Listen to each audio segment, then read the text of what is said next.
Il y avait de tendres grands bambous, des fleurs qui poussaient dans ce 예, 2부 시작하겠습니다. 2부에서는 능력주의와 관련된 쟁점들 몇 가지 말씀을 드리고, 그리고 한국의 공정성 인식의 문제, 그리고 능력주의 인식의 문제, 그리고 대안까지 같이 말씀을 드리도록 하겠습니다. 먼저 세대 담론 가지고 좀 말씀을 드릴게요. 최근에 이제 청년 세대와 능력주의 이런 이야기들이 많이 나오고 있습니다. 그리고 국민의힘 당대표가 된 이준석 씨가 능력주의를 주창을 하면서 또 청년 세대를 대변하는 사람인 것처럼 이제 많이 얘기가 됐고요. 또 아는 언론에서도 지금 청년 세대가 굉장히 능력주의적인 사고가 강하다. 그리고 공정과 불공정 인식에 굉장히 민감하다라는 식의 이야기들을 많이 하고 있습니다. 결론부터 말씀드리면 저는 이런 식의 청년 세대와 공정성 인식, 능력주의를 묶는 것에 굉장히 반대하는 입장이거든요. 왜 그런가? 거기서부터 이제 말씀을 드릴게요. 저는 이 공정성 담론이나 능력주의 담론을 기성세대와 청년세대의 차이로 자꾸 프레이밍을 하면 이 문제를 정확히 파악할 수 없고 당연히 제대로 해결할 수도 없다라고 생각을 해요. 이거는 이제 데이터로 다 증명이 되는 얘기인데요. 한국사회 공정성 인식 조사 보고서라는 게 있습니다. 2018년에 한국리서치에서 조사한 내용인데 사실은 한국 사람들에 대한 인식을 조사하는 조사들은 되게 많아요. 매년 이제 연례 조사들이 많은데 이 한국 리서치 조사의 특징은 공정성과 능력주의에 초점을 맞춰서 조사를 했다는 겁니다. 최초로. 그래서 굉장히 좀 유의미한 얘기들이 많이 나오고 있습니다. 근데 여기에 보면 한국 사람들의 공정성에 대한 가치관이 세대별로 별 차이가 없는 걸로 나옵니다. 그리고 2021년에 최근에 이제 KBS에서 대규모 세대 인식 조사도 한 적이 있었는데 거기서는 심지어 청년 세대가 공정성과 관련된 민감도가 기성세대보다 더 둔감한 걸로 나옵니다. 오히려 경쟁에 대한 피로감도 강하고. 그래서 우리가 흔히 선입견을 갖기로 청년 세대는 공정성에 민감하고 능력주의적이고 이런 것들이 실제 데이터로는 지지되지 않는다는 거. 이 부분을 먼저 말씀드리고 싶고요. 또 한 가지는 한국 사람들이 평등주의자다라는 오래된 어떤 편견이 있었는데 그리고 이제 서울대 사회학과 전 교수였던 송호근 씨 같은 사람들 이런 얘기를 많이 했어요. 한국 사람들이 평등주의자여서 항상 재벌들 발목을 잡고 재벌들이 잘 되면은 거기에 대해서 시비를 걸고 또 삼성, LG 뭐 이런 때 잘 나가는 그런 기업들을 외국에서는 다 보고 배우려고 하는데 국가에서는 자꾸 이 재벌들 못 잡아먹어서 안 다니고 이런 것들이 다 한국 사람들이 평등주의자여서 그렇다라는 식의 이야기들. 그런 이야기들이 왜 말도 되지 않는 이야기들인지 그런 부분들에 대해서 좀 말씀을 드리려고 합니다. 우선 이제 그 질문을 하나 던지고 싶어요. 경제성장과 민주화를 모두 성취했을 뿐 아니라 부패한 현직 대통령을 탄핵시켰을 정도로 정의로운 흔히 깨어있는 시민이라고 얘기를 하죠. 깨어있는 시민들이 왜 불평등을 줄이기 위한 집단행동에는 잘 나서지 않을까? 다들 불평등이 문제다라고 많이 얘기를 하는데 왜 불평등을 줄이기 위해서는 촛불을 들지 않는가? 제가 가진 오랜 질문 중에 하나입니다. 저는 그것이 한국 사람들이 가지고 있는 어떤 불평등에 대한 혹은 공정성에 대한 가치관 때문이라고 생각을 해요. 세계 가치관 조사라는 조사가 있어요. 그 로널드 잉그라트라는 사람이 있는데 그 사람 미국의 이제 사회학과 교수인데 이 사람이 1981년부터 지금까지 전 세계 100여 개국 나라 시민들을 대상으로 해서 같은 문항을 설문지를 돌려서 이 사람들이 어떤 가치관을 가지고 있는지를 조사한 게 있습니다. 이 세계 가치관 조사가 바탕을 두고 있는 이론은 개정된 근대화 이론이라고 해서 잘 먹고 잘 살게 되면 그 나라의 민주주의도 발전한다라는 거 쉽게 얘기합니다. 그러니까 고간에서 인식 난다는 거예요. 그러니까 잘 먹고 잘 살게 되면 사람들이 삶의 질에 대한 관심도 올라가고 또 뭐 약자나 소수자에 대한 배려 이런 것도 올라가고 동물권에 대한 관심도 올라가고 환경 생태에 대한 관심도 올라가고 이런 식으로. 그러니까 먹고 사는데 집착하다가 점점 더 추상적이고 전 인류와 관련되어 있는 관심사를 점점 옮겨간다는 거죠. 이거를 이제 잉그라트는 조용한 혁명, 사일런트 리볼루션이라고 부르면서 이제 이 사람이 독특한 어떤 이론으로 만들어냈는데요. 그러니까 이 이론의 바탕에서 글로벌 단위로 대규모 조사를 40년째 계속하고 있거든요. 한국도 여기에 매년 참가를 하고 있어요. 그래서 81년부터 2020년까지 7차례에 걸쳐서 조사 결과가 이미 나와 있는 상황입니다. 인터넷에 무료로 공개되어 있습니다. 로 데이터가. 저도 그 로 데이터를 보고 이제 분석을 한 거였고요. 여기 세계 가치관 조사에서 한국이 굉장히 독특한 모습을 보여요. 보통 이 세계 가치관 조사에서 보통 서유럽이나 북유럽 나라들 보면 GDP가 1만 달러 시절, 2만 달러 시절, 3만 달러 시절 쭉쭉 올라가면 거기에 맞춰서 소위 말하는 이제 어떤 자기 표현 가치라고 부르는데 그런 이제 뭐 이를테면 생존에서 삶의 질 쪽으로 혹은 형식적 민주주의에서 실질적 민주주의로 이런 식으로 이제 질적으로 도약하는 모습을 보이거든요.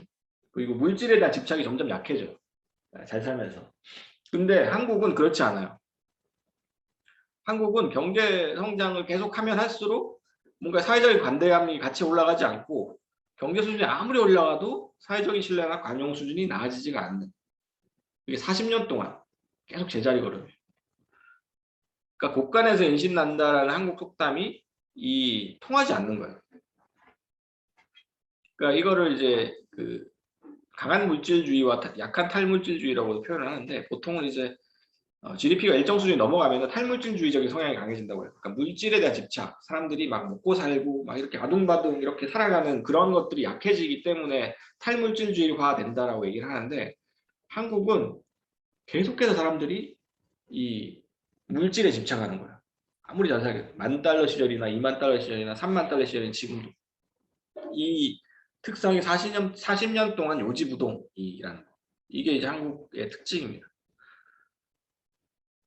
그리고 또 한 가지 특징이 노력과 능력에 따른 차등 분배를 극단적으로 선호한다. 그리고 평등에 대해서는 선호하지 않아요. 제가 이 세계 가치관 조사 데이터 중에서 이번에 굉장히 충격적으로 봤던 데이터가 질문 문항이 항상 빠지지 않고 들어가는 문항이 하나 있어요. 그러니까 인컴 이퀄리티라고 해서 소득을 평등하게 분배해야 되느냐 아니면 불평등하게 차등적으로 그러니까 능력이나 노력에 따라 차등적으로 분배해야 되느냐라는 질문이 있어요. 그래서 1점부터 10점까지 척도를 놓고 여기에 대해서 이제 점수를 매기는 문항이 늘 들어가거든요. 조사에서. 거기에 보면은 뭐 대다수 나라들이 시민들이 그냥 규범적인 답변을 해요. 평등한 분배를 더 좋아해요. 평등해야지 그래도. 근데 한국은 압도적으로 불평등한 분배를 해야 된다는 쪽으로 답합니다. 그리고 이런 식의 답변을 한 나라가 세계에서 딱 2나라가 있어요. 한국이랑 싱가포르. 이 2나라의 특징이 민주주의가 지체되어 있다는 거죠. 한국은 소위 말하는 형식적 민주주의에서 실질적 민주주의로 넘어가는 중간 단계에서 딱 멈춰서 지금 15년째 그대로 이 민주주의 지표가 똑같이 정체되어 있는 상태고요. 이코노미스트 민주주의 지수에서. 싱가포르 같은 경우에는 지금 GDP가 6만 달러가 넘어가는 나라인데도 아직도 형식적 민주화도 달성이 안 돼 있죠. 아직도 시민들을 몽둥이로 때리는 나라고 리콴유의 아들이 아직도 총리를 하고 있고 여전히 언론 자유가 뭐 세계에서 150위 이 수준이고 어쨌든 그런데 정말 잘 사는 나라잖아요. 싱가포르가.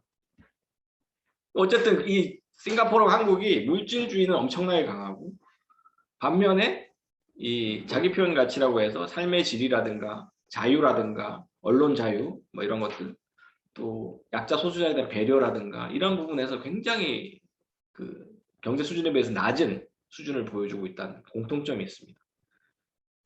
그러니까 이 한국 사람들의 독특한 가치관 이런 것들이 결국은 민주주의에도 저는 영향을 끼쳤다라고 가설적으로 생각을 하고 있고 그런 이제 생각을 제가 책에 또 담았는데요. 물론 좀 더 이제 연구가 필요하겠지만 저는 이 독특한 한국인의 가치관, 불평등에 대한 선호, 반면에 불공정에는 또 막 못 참고 불같이 화를 내고 이런 부분들이 결국은 우리나라의 민주주의가 계속 지체되고 있는 것과도 관련이 있지 않나 하는 생각을 해봅니다.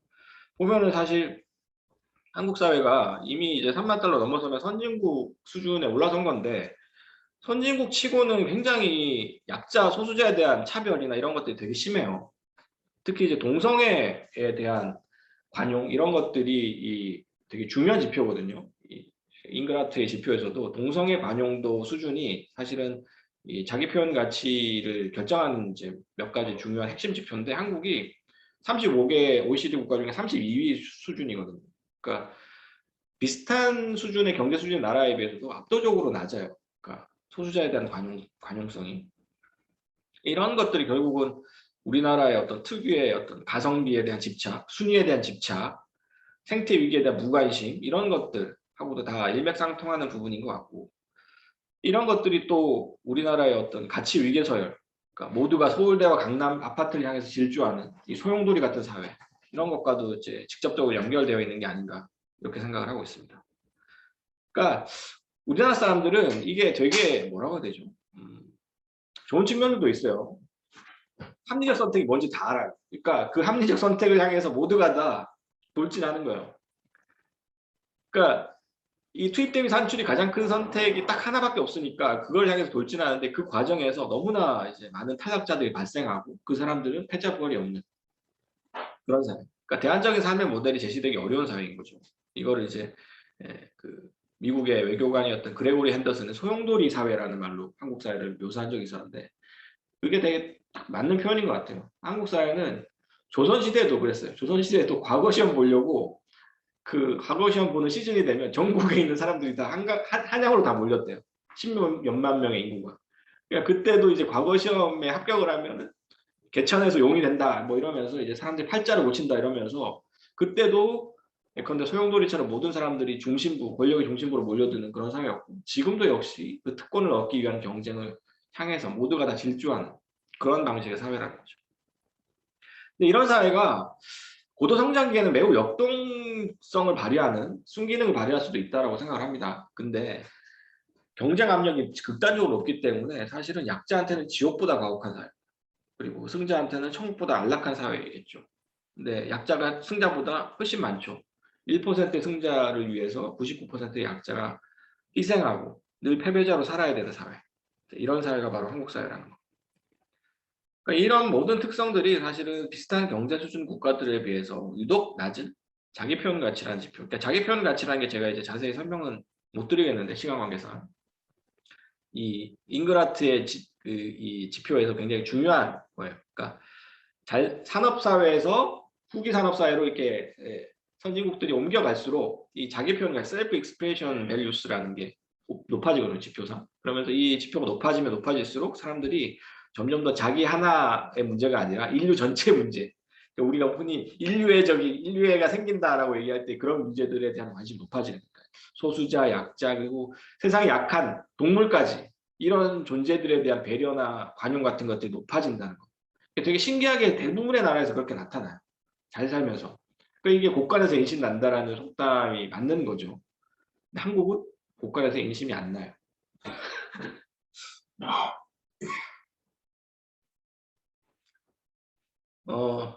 이 자기 표현 가치라는 게 중요한 이유는 민주주의 수준과도 직결되기 때문이에요. 이 잉그라트 연구에서 핵심적으로 중요한 이 이유가 이게 형식적 민주주의와 효과적 민주주의라고 부르는 이게 실질적 민주주의라는 건데 실질적 민주주의 사회를 가르는 기준이 되거든요. 자기 표현 가치가. 그러니까 자기 표현 가치가 일정 수준 이상이 안 되면 형식적 민주주의에서 효과적 민주주의 국가로 가지가 않습니다. 그래서 잉그라트 모델에서 이 아랍의 소위 말하는 산유국들 있잖아요. 굉장히 잘 사는데 경제 수준이 굉장히 높은데도 이 나라들이 민주주의 수준은 굉장히 낮게 측정되는 이유에 대해 설명을 해주거든요. 잉그라트가. 이게 자기 표현 가치가 낮아서 그렇다. 그리고 자기 표현 가치가 낮은 이유는 이 나라들의 종교적인, 문화적인 조건 때문에 그런 거다. 그래서 잘 산다고 해서 곧장 그것이 인과적으로 민주주의 수준이 높아지는 것으로 연결된 것이 아니라 중간에 이제 국민들의 인식 수준, 가치관이 작동을 한다는 매개 조건. 그 매개 조건이 바로 이제 자기 표현 가치인데 이게 사실은 이제 한국 사회에서 이제 굉장히 다른 나라와 다르게 작동을 한다는 겁니다. 형식적 민주주의라고 하면 이제 우리가 우리 상상할 수 있듯이 이 개인의 자유나 민주주의가 표면적 제도적으로 보장되어 있는 민주주의죠. 이런 나라들은 되게 많습니다. 위에 있는 북한도 조선민주주의 인민공화국입니다. 민주주의 국가예요, 형식적으로. 근데 효과적 민주주의라는 건 뭐냐? 민주주의가 제도로 존재할 뿐만 아니라 개인이 일상에서 자유를 충분히 누리고 평등하게 존중되는 민주주의. 그러니까 민주주의가 그냥 피상적으로 우리가 말로만 민주주의라고 얘기하는 게 아니라 실제로 우리 사회적인 관계, 정치 구조, 제도, 문화적으로 다 민주화된 사회, 바로 실질적으로 민주화된 사회를 가리키는 거죠. 그리고 이 실질적 민주화로 가는 중간 과정에서 반드시 자기 표현 가치의 상승이라는 매개 효과가 작동을 해야 된다는 게 잉그라트의 이론입니다. 한국 민주주의 수준을 객관적으로 보여주는 지표가 있습니다. 가장 유명한 민주주의 지수인 이코노미스트 EIU 데모크라시 인덱스라는 게 있는데요. 여기 보면 한국이 2020년 현재 완전한 민주주의 국가 최상위 그룹이죠. 최상위 그룹에 포함되어 있어요. 꼴찌로 포함되어 있어요. 23개국 중에서 23위. 근데 2019년에는 그 밑에 결함 있는 민주주의 국가 그룹의 1등이었어요. 근데 제가 지난 15년간의 통계를 쭉 살펴보니까 요거를 계속 왔다 갔다 해요. 최상위 그룹 꼴찌를 하거나 하위 그룹의 1등을 하거나. 예. 시계추처럼 계속 오가더라고요. 놀랍게도. 그러니까 이 부분에 대해서 좀 저만 주목한 게 아니라 이제 정치학 하시는 분들도 좀 주목을 해서 논문을 쓴 게 있더라고요. 그러니까 거기서 왜 이런 모습을 보이는가에 대해서 이분들은 이렇게 얘기를 합니다. 대의 참여 민주주의의 면에서 한국은 중간 정도에 해당하지만 정치 문화의 면에서 다른 완전한 민주주의 국가에 크게 뒤지고 있다. 민주주의 제도에 비해서 민주주의 문화 수준이 낮기 때문이다. 결국은 제도는 갖춰져 있다. 정치적으로. 제도는 있지만 문화가 낮다. 문화가 낮기 때문에 이게 딱 그 문턱이 걸려있는 상태에서 완전한 민주주의 그룹으로 완전히 편입되지 못하고 있다는 거죠. 저는 뭐 이런 부분들도 분명히 있겠죠. 민주주의 문화라고 이제 뭉뚱그려서 얘기하기보다는 저는 사실은 아까 이제 말씀드렸던 자기 표현 가치라든가 혹은 불공정, 불평등에 대한 어떤 인식 수준 이런 것들이 작용한 게 아닌가 하는 생각을 하고 있습니다. 그래서 불평등이라든가 공정성에 대한 어떤 인식, 능력주의 이런 것들이 민주주의와 분리되어 있는 것이 아니라 밀접하게 서로 맞물려 있다. 불평등에 대해 사람들이 민감하지 않고 불평등은 당연시 여기고 불공정이라는 것에만 집착하고 또 계속해서 어떤 자기 표현 가치가 낮게 측정되고 사회적 약자나 소수자에 대한 배려 수준이 낮고 이런 측면들이 다 결국은 이 사회가 실질적으로 민주화되는 것에 결국 걸림돌로 작용하는 요소들이 아니었나 하는 생각이 듭니다.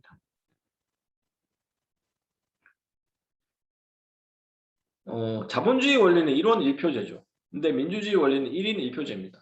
존재 한 명당 권리가 똑같습니다. 민주주의에서. 근데 자본주의는 100원을 가진 사람은 100표의 가치, 10,000원을 가진 사람은 10,000표의 가치. 가진 만큼 권리를 갖고 있죠. 근데 자본주의 원리가 민주주의 원리랑 보통 공존을 하고 있는데 자본주의 사회니까. 근데 이 자본주의 원리가 민주주의 원리를 압도해버리는 사회에서는 대체로 형식적 민주주의까지 나아가는데 실질적 민주주의로 진전이 어렵습니다. 왜냐하면 실질적 민주주의로 가려면 사실은 소수자나 약자에 대한 배려를 해야 되는데 이거는 사실 자본주의 원리는 되게 힘들거든요. 자원을 가지지 않은 사람들한테 자원을 몰아줘야 되기 때문에. 근데 이런 사회로 가기 위해서는 사실 민주주의 원리가 자본주의 원리를 통제할 수 있어야 되는데 한국은 그렇지 않은 것 같아요. 이게 많은 한국 사람들이 그냥 입으로는 불평등이 문제다, 양극화가 문제다라고 얘기하지만 구체적으로 들여다보면 불평등에 분노하는 게 아니라 그냥 불공정에만 분노하고 있어요. 불평등에 대해서는 문제의식이 전혀 없습니다. 사실 구체적으로. 오히려 여러 통계들을 보면 능력과 노력에 따른 불평등을 강하게 선호합니다. 세상에서 가장 불평등에 대한 선호도가 높아요. 지구에서 가장 높은 사회가 한국입니다. 평등을 싫어해요. 그리고 평등한 분배 자체를. 그래서 불평등을 해소하기 위한 평등주의적 조치, 소수자 약자에 대한 배려 조치 이런 것들에 대해서 사람들이 반발하는 거죠. 불공정하다면서 역차별이다 이러면서. 인국공 사태 같은 것들도 마찬가지였고 장애인에 대한 어떤 배려 정책에 대해서도 장애인에 대한 특권이다 이런 식으로까지 얘기하는 사람들도 적지 않아요. 이런 부분들이 다 사실은 비슷한 맥락에서 나오는 문제다. 그러니까 진보주의자들한테는 지금까지 더 많은 평등이 더 정의로운 거다라고 이제 그냥 당연시 되어 왔지만 사실은 능력주의를 내면한 한국 사람들한테는 이런 것들이 당연시 되지 않습니다. 이게 부정의라고 받아들여질 거예요. 그래서 사실 이 문제를 해결하기가 쉽지 않다는 거죠. 아까 얘기했듯이 한국 능력주의의 특징이 이 승자 독식의 제도화라고 말씀드렸잖아요. 그러니까 이런 것들이 사실은 그냥 제도로서만 존재하는 게 아니라 한국 사람들이 인식도 여기에 맞춰져 있거든요. 그래서 이런 인식 자체가 바뀌지 않고서는 이런 제도들을 바꿔나가기도 사실 쉽지 않다라는 거.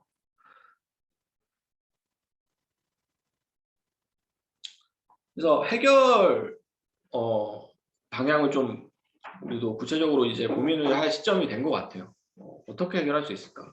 그러니까 저는 평등에 대해서 그냥 강의적으로 강조를 하고 이런 것들이 우리나라 사람들의 유별난 가치관, 이 불공정과 불평등에 대한 가치관 이런 인식을 고려하면 그렇게 효과는 없을 거라고 예상을 해요. 물론 뭐 능력주의 허구성에 대한 지속적인 비판은 필수적으로 필요합니다만은 무조건 평등을 강조하기보다는 특권에 대한 문제 제기라는 차원에서 접근하는 것이 더 효과적일 것으로 예상됩니다. 그러니까 특권이라는 문제, 그리고 권력의 분점이라는 문제, 이런 문제들을 키워드 삼아서 해결을 해나가는 것이 효율적일 것 같다. 사실 한국 사회의 특권의 상징적인 제도가 대통령제입니다. 제왕적 대통령제라고 얘기를 하잖아요. 이게 사실 특히 이제 예를 들어 보면 대통령 사면권, 이게 말도 안 되는 거거든요. 정치적인 이유, 정무적인 이유에서 자기가 마음대로 헌법 위에서 재벌 총수를 사면하고 정치적인 적들을 사면하고 하는 게 말이 안 되거든요. 사실 대통령이 무슨 그런 권리가 있어요. 이런 제왕적 대통령제부터가 사실 특권, 상징적인 제도죠. 그러니까 이런 특권적인 제도들이 모든 분야에 촘촘하게 다 설계가 돼 있어요.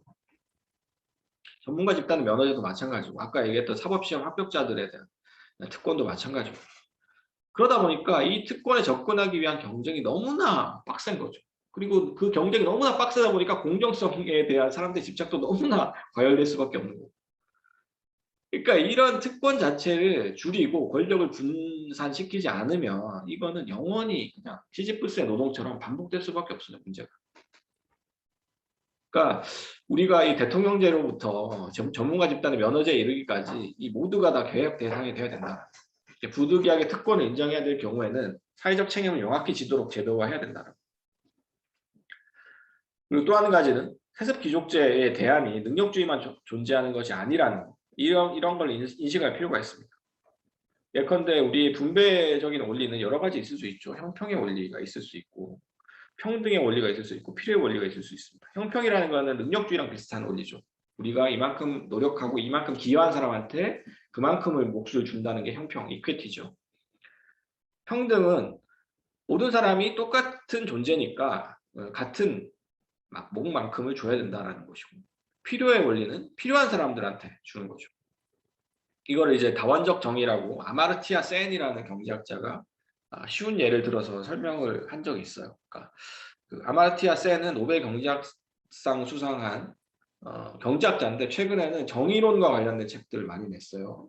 한국에도 이제 많이 번역이 되고 있는 학자인데 이분이 피리와 새 아이의 사례라는 되게 유명한 사례로 이제 정의의 다원성에 대해 설명을 합니다. 편의상 ABC라는 이름으로 부르겠습니다. A라는 아이가 있는데 A라는 아이는 피리를 가져야 될 이유를 이렇게 설명해요. 자기가 이 피리를 가져야 되는 이유는 이 피리를 내가 만들었기 때문이다. 직접 내가 이 피리를 나무를 깎아서 만들었기 때문에 내가 이 피리를 소유해야 된다라고 주장을 해요. 반면에 B라는 아이는 내가 이 피리를 가장 잘 분다. 내가 이 피리를 통해서 가장 아름답고 훌륭한 음악을 연주할 수 있기 때문에 이 피리를 가져야 된다라고 주장을 하고 C라는 아이는 다른 아이들은 장난감이 있지만 나는 이 피리 말고 장난감이 없다. 너무 가난해서. 이 피리라도 있어야 되겠다라고 주장을 합니다. 그랬을 경우에 이 ABC 아이 중에 어떤 아이한테 우리는 피리를 줘야지 공정하고 정의로운 것일까라고 센이 질문을 하거든요. 근데 센은 정답이 없다라고 얘기를 해요. 그러니까 존 롤스 같은 경우에는 정의론이 이론론적 정의론이라고도 부르는 것이 정의라는 것이 촘촘하게 이렇게 계열화되고 논리적으로 정돈이 돼서 하나의 꼭지점을 향해서 가는 그런 정의론인 반면에 정의가 정해져 있어요. 그런데 아마티아 센은 그 나라의 맥락이나 그 상황의 맥락이나 나라의 문화에 따라서 정의가 다양할 수 있다라고 얘기를 하면서 본인의 이제 출신국인 인도의 사례도 들고 다양한 사례를 들면서 정의라는 것이 롤스가 얘기하는 그런 어떤 단일한 정의만 있는 것이 아니라 맥락과 상황과 문화에 따라서 다양한 다원적인 정의가 있을 수 있기 때문에 우리는 그런 것들을 좀 유연하고 입체적으로 적용할 필요가 있다는 얘기를 하는데 저는 굉장히 설득력 있는 얘기라고 생각을 해요. 예컨대 우리가 분배를 할 때 장애인과 같이 분배를 해야 될 때 우리는 형평의 원리에 따라서 분배를 하면은 그거는 부정의한 거라고 생각합니다. 장애인은 비장애인과는 전혀 다른 조건에 있고 생산성을 발휘하기 힘든 조건에 있는데 생산성에 따라서 분배를 하는 것은 정의롭지 않죠. 그랬을 경우에 우리는 그 장애인의 분배할 때는 필요에 따라서 그 장애인이 필요한 만큼의 어떤 재화를 공급해 줄 수 있는 장치가 필요한 거죠. 또 뭐 이를테면 여성들이 남성과 같은 일을 했는데도 부당하게 차별을 받는다거나 이랬을 경우에는 사실 형평의 원리, 능력주의적인 원리가 필요할 때도 있습니다. 그리고 비정규직들이 정규직과 똑같은 일을 했는데 절반의 임금밖에 못 받았을 때 우리는 능력주의적 원리도 필요한 것이죠. 이렇게 다원적인 분배 정의를 서로 이를테면 칵테일처럼 섞어서 상황에 맞게 써야 된다는 거죠.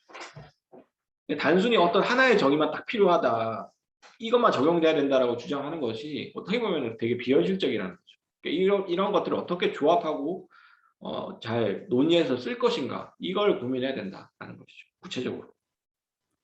그래서 각 원리들이, 분배 원리들이 적용될 수 있는 영역들을 어떻게 구분할 것인지 사회적 기준을 마련하고 이런 부분들에 대해서 논의를 좀 구체적으로 심도 있게 할 필요가 있다라는 거죠. 최근에 마이클 샌델이 공정하다는 착각에서 능력주의에 대해서 얘기를 해서 굉장히 이제 책들도 수십만 부 팔리고 한국에서 마이클 샌델이 유독 또 인기가 많아서 좀 얘기가 많이 되고 있는데, 마이클 샌델의 능력주의에 대해서 좀 잠깐 얘기를 해볼까 합니다. 마이클 샌델은 성공이 재능이나 노력에서 오는 게 아니라 운에서 오는 것임을 강조합니다. 이게 이제 철학적으로는 운평등주의적인 입장이라고 얘기를 하는데요. 샌델이 책에 이제 후반부에서 대안을 얘기하는데 마지막 절 제목이 민주주의와 겸손이에요. 겸손하라는 거예요, 대안. 당신의 성공은 운에서 비롯한 것이니까 부디 겸손해라. 그러니까 거만하게 굴지 말고 네 성공은 네가 잘나서 그런 게 아니고 박봉에 시달리는 사람들도 있으니까, 운이 안 좋아서 그렇게 태어나서 박봉에 시달리는 사람도 있으니까 그 사람들 존중하고 선생님이라고 부르고 존중하고 그렇게 살라는 거죠. 건실한 공동체 의식을 회복해야 된다, 이렇게 얘기를 하는 거죠. 말은 맞는 말이죠. 그러면서 이제 또 한 가지 이제 실질적인 대안도 제시를 합니다. 명문대 입시가 미국에서도 이제 과열되고 비리 사건도 터지니까 1차 선별에 제비뽑기를 해라, 이렇게 얘기를 합니다. 그러니까 뭐 한 3배수 정도 뽑아놓고 그 3배수 내에서 제비뽑기로 이제 최종 합격자를 뽑아라. 어차피 운이 좋아서 합격하는 거다. 그러니까 이제 운에 맡겨라, 뭐라는 식의 이제 이야기를 하거든요. 저는 이런 대안이 물론 뭐 맞는 부분도 있지만 사실은 문제도 있다라고 생각을 해요. 능력주의의 폐해라는 거는 개인의 태도, 겸손하고 아니고의 차원의 문제가 아니고 그런 차원으로 해결될 수도 없어요. 겸손 안 하면 어쩔 건데요, 그러면. 있는 사람들이 안 겸손하겠다고 얘기하면 우리가 어쩔 건데요. 그러니까 성공이라는 거는 운뿐만이 아니라 상층 계급의 의도적으로 진입 장벽을 높이는 과정, 그리고 기회 비축, 이런 것들의 결과이기도 해요. 조국 씨 딸 조민 씨가 단국대 의학 논문 제일 저자로 이름을 올리게 된 것이 그 사람이 실제로 그 논문에 7년 동안 쓴 의학 논문에 제일 저자로서 기여를 했기 때문일까요? 아니거든요. 그리고 이런 의학 논문 제일 저자로 딸을 올릴 수 있는 사람들은 사회에서 정말 한 줌조차 되지 않습니다. 이런 게 바로 기회 비축이거든요. 이런 것들이 사실은 운만으로 설명될 수 없는 현상이죠, 사실. 겸손하고 아니고의 문제가 아닌 거죠. 능력주의가 나쁜 근본적인 이유는 사람들을 뭐 오만하게 만들거나 의기소침하게 만들어서가 아니고 그게 현존하는 불평등을 정당화하고 계속 재생산하기 때문입니다. 그러니까 능력주의에서의 관건은, 이 대안을 논의할 때 관건은 불평등이 재생산되는 구조를 어떻게 바꿀 것인가의 문제지 태도의 문제가 아니랍니다. 그런데 샌델은 이런 개인의 태도의 문제로 돌아감으로써 사실은 능력주의 문제를 다시금 반복하고 있다, 이렇게 비판할 수 있겠습니다. 그러니까 해결 방안은 아까 제가 잠깐 언급했듯이 아마티아 센이 얘기했던 그 다원적 정의, 이런 부분들을 좀 적극적으로 우리가 도입할 필요가 있다라고 생각을 하고요.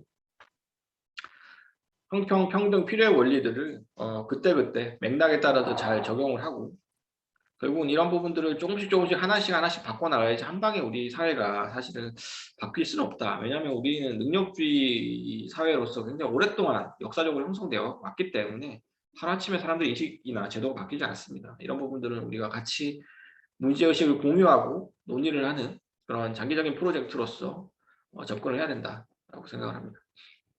구체적으로는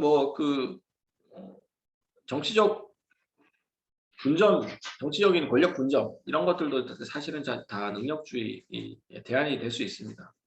그런데 대통령의 제왕적 권력을 축소하는 것, 검찰과 법원의 전횡을 효과적으로 어떻게 억제할 수 있을 것인가 시민들이. 그리고 특정 계급의 이익을 주로 대의하고 있는 의회 권력의 대표성 왜곡을 교정하는 것. 그러니까 사실은 중산층과 상층부의 이익을 주로 대변하고 있죠. 한국의 정당들이 대부분.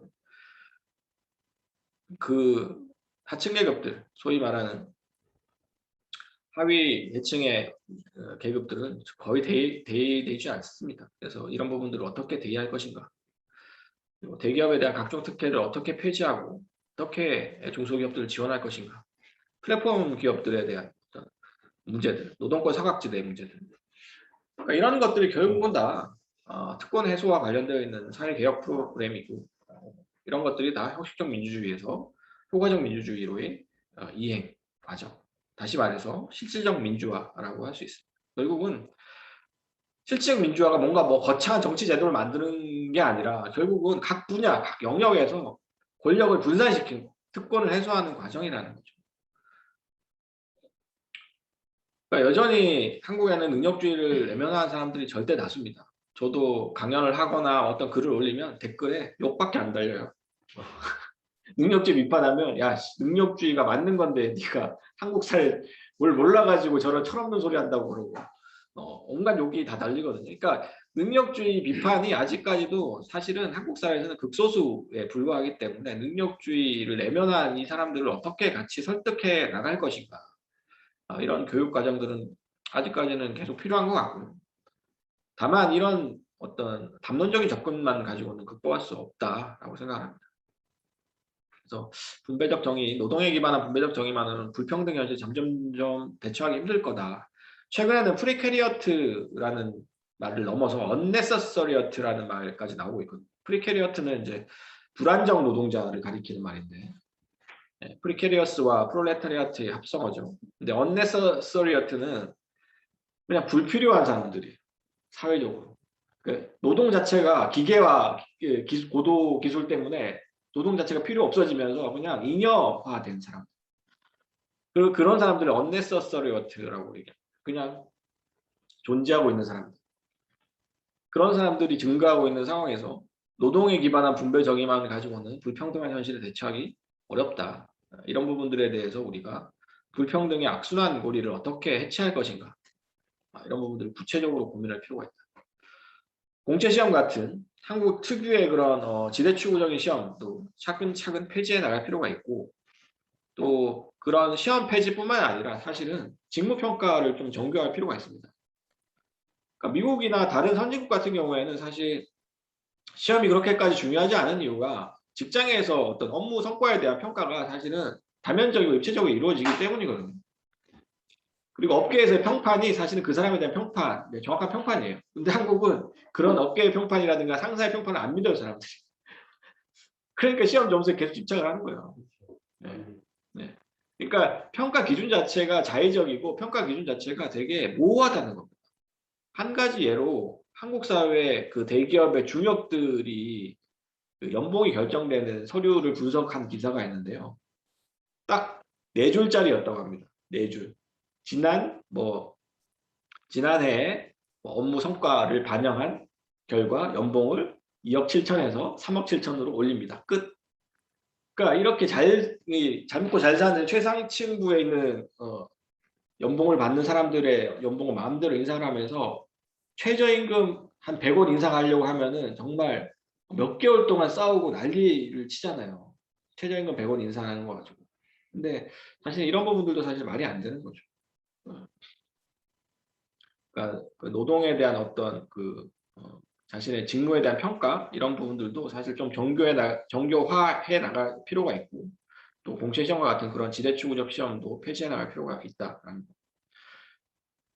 그리고 또 한 가지 또 좀 말씀드리고 싶은 구체적인 대안으로는 최저임금 연동 최고임금제 같은 게 있습니다. 최저임금 연동 최고임금제는 최근에 이제 미국에서 시의회 단위에서 시도되고 있는 대안인데요. 포클랜드 주 시의회에서 2016년도에 이 제도를 도입을 했었습니다. 그러니까 CEO가 어떤 기업의 CEO가 자기가 고용한 기업의 중간 정도 임금을 받는 사람의 임금의 몇 배 이상을 받으면 법인세를 인상하는 법안이에요. 그러니까 자기가 월급 주는 사람들보다 임금 격차가 너무 지나치게 많이 나면 세금을 더 부과하는 방식으로 페널티를 주는 거예요. 이거는 그 사회의 최고 임금을 받는 사람들이 최저 임금이 같이 올라가지 않으면 같이 이 임금을 마음대로 올리지 못하게 함으로써 불평등을 억제하는 방식, 일종의 맥시멈 웨이지 제도의 일종인데요. 그러니까 사람들이 그 연봉을 많이 받는 것에 대해서 지금 별로 문제의식이 없는데, 사실 페이스북 창업자로 해서 1시간에 몇백억씩 버는 거 사실 그거 정당화되기 힘들거든요. 우리나라 부자들이 몇 시간에 몇 천만 원씩 벌고 이런 것들은 사실은 어떤 방식으로 정당화되기 힘들어요. 그만큼의 사회적 가치를 만든다고 보기 힘들거든요. 금융적인 어떤 거품이라든가 어떤 다른 이유에 의해서 그런 어떤 초과 이득이 발생하는 것이지, 실제로 그 사람들이 그런 사회적 가치를 만들어내서 그런 돈을 받는 게 아니기 때문에 사실은 불평등 그 자체를 억제하기 위한 이런 정도의 제도들이 필요하다. 그리고 이 포클랜드 시의회에서 마련한 이 맥시멈 웨이지 제도는 영국 노동당에서 받아서 정책집에 포함을 시키기도 했었습니다. 그래서 지금 그 미국에서도 그 대공황과 전쟁 직후에 평등의 시대에 준하는 방식의 불평등을 해소하는 그런 정책들을 많이 얘기를 하고 있어요. 루즈벨트를 다시 또 소환하고 있죠. 루즈벨트 시대에 사실은 미국의 세금이 90% 넘었거든요. 근데 지금은 그 소득세 수준이 40%까지 떨어졌는데, 그런 이제 재분배 혹은 평등 정책이 필요한 이유는 사실은 그 2000년대에 계속된 신자유주의화 이후에 사실은 전 세계적 차원에서 불평등이 너무 심각해졌고, 그것이 사실 성장 자체를 가로막는 수준에 이르렀기 때문에, 그래서 요즘은 이제 주류 경제학자들조차도 불평등을 줄이기 위한 적극적인 대안을 많이 고민하고 있습니다. 그래서 이것을 어떤 방식으로든 줄여나가야 된다. 그래서 한국 역시도 불공정이 아니라 불평등을 줄이기 위한 직접적인 대안들을 고민해야 된다. 라는 거죠. 해커 피어슨이라는 미국의 정치학자가 미국의 승자 독식과 양극화 경제의 원인을 분석을 한 적이 있었습니다. 이분들은 독특하게도 소선거구제 중심의 다수 대표제, 즉 공화당, 민주당, 양당 중심의 승자 독식 양극화 대결 정치 제도를 꼽았어요. 그러니까 이 두 정당이 사실은 엘리트, 보수 엘리트와 진보 엘리트의 이익만 대변하면서 사실은 서민들의 이익을 도외시하면서 미국의 불평등이 심각해졌다는 것들을 실증적으로 논의를 하고 있습니다. 비례대표제를 선거제도로 택한 스웨덴, 덴마크 같은 나라들의 공공사회복지 지출 비율은 그렇지 않은 나라에 비해서 확연히 높아요. 그러니까 이런 것들 보면 정치제도도 굉장히 중요하다는, 결국은 우리가 비가시화되어 있는 저소득층을 어떻게 정치적으로 대표할 수 있는가가 그 사회의 불평등 수준을 결정하는 중요한 요인 중에 하나다. 결국 문제는 정치다라는 거죠. 촛불 시위에 대해서 우리가 과대평가들을 많이 하고 이게 무슨 시민혁명이라는 등 많이 얘기를 하지만, 사실은 촛불 시위 이후에 한국 사회의 불평등은 더 악화되고 있습니다. 민주화 이후에 민주주의, 최장집 교수가 얘기했던 그 민주화 이후의 민주주의는 사회경제적 민주화인데, 정치적인 형식적 민주화 이후에 사실은 사회경제적인 불평등이 심해지면서 이 민주화 이후의 민주주의가 제대로 진전되지 못하고 있다라고 비판을 한 게 벌써 2005년이었거든요. 근데 지금 거의 15년 넘게 지난 시점에서 그 문제는 하나도 해결되지 않고 해결되기는커녕 더 악화된 상황입니다. 이 부분을 빨리 해결해야 된다. 빨리 해결에 나서야 된다라는 거죠. 그래서 보수 양당 중심의 경제 정책, 그리고 정치 대표성의 한계를 극복할 수 있는 유력한 진보 정당이 출연해야 되고, 이런 부분들을 위해서 같이 노력할 필요가 있다는 거죠. 능력주의는 차별, 배제, 소유권 중심의 삶을 필연적으로 수반할 수밖에 없는 체제입니다. 한때 이 능력주의가 고도 성장에 강한 동기를 부여해준 연료였어요. 저는 이걸 마음의 화석연료라고 비유를 합니다. 화석연료가 한때 필수적이었죠. 화석연료를 통해서 우리가 산업화를 했고 고도 성장을 했죠. 근데 이제는 이 능력주의는 효율적이지도 않고 옳지도 않습니다. 이제 손절해야 됩니다. 능력주의. 그래서 불공정이 아니라 불평등 자체를 환기해서 다시 시민적 관심사로 돌려놓기 위한 구체적인 행동을 시작할 때가 된 것 같습니다. 그리고 저는 이런 구체적인 평등주의라고 부르는 그런 것들이 한국에서 불가능할 거라고 생각하지 않아요. 그러니까 제임스 토빈스로 유명한 토빈이라는 경제학자가 구체적 평등주의라는 개념을 얘기했는데 희소제어와 공공재에 대해서 우리가 평등한 접근권을 보장해야 된다는 얘기를 한 적이 있어요. 근데 한국도 능력주의가 강하고 불평등을 선호하긴 하지만 또 의료 영리화에 반대하는 사람이 70%나 돼요. 한국 사람. 이런 부분에서는 공공성에 대한 어떤 긍정도 있다는 거죠. 그래서 구체적 평등주의의 가능성을 포기하지 말고 우리가 어떤 공공성에 대한 평등한 분배, 평등한 접근 이런 부분들에 대해서 어떻게 논의를 모아갈 것인지를 좀 고민해야 된다는 거죠. 그래서 결국은 이런 고민들이 모아지면 저스트 소사이어티, 정의로운 사회로 가는 거라고 생각을 해요. 그러니까 우리가 불공정에 집착한다고 해서 정의로운 사회가 되는 것이 아니라 불평등에 대한 문제의식을 환기할 때 우리가 진정으로 정의로운 사회로 갈 수 있다라고 생각을 합니다. 예, 오늘 그 두서없이 1부, 2부로 나눠서 능력주의에 대해서 그리고 한국 사람들의 능력주의에 대해서 얘기를 해봤습니다. 그래서 사실 능력주의 논의라는 것이 이제 막 출발한 단계이기 때문에 더 많은 논의들이 나와야 되고 이번 강의를 계기로 해서 더 많은 토론과 논쟁과 논의들이 있었으면 하는 바람이 있습니다. 예, 지금까지 오랜 시간 경청해 주셔서 감사드립니다.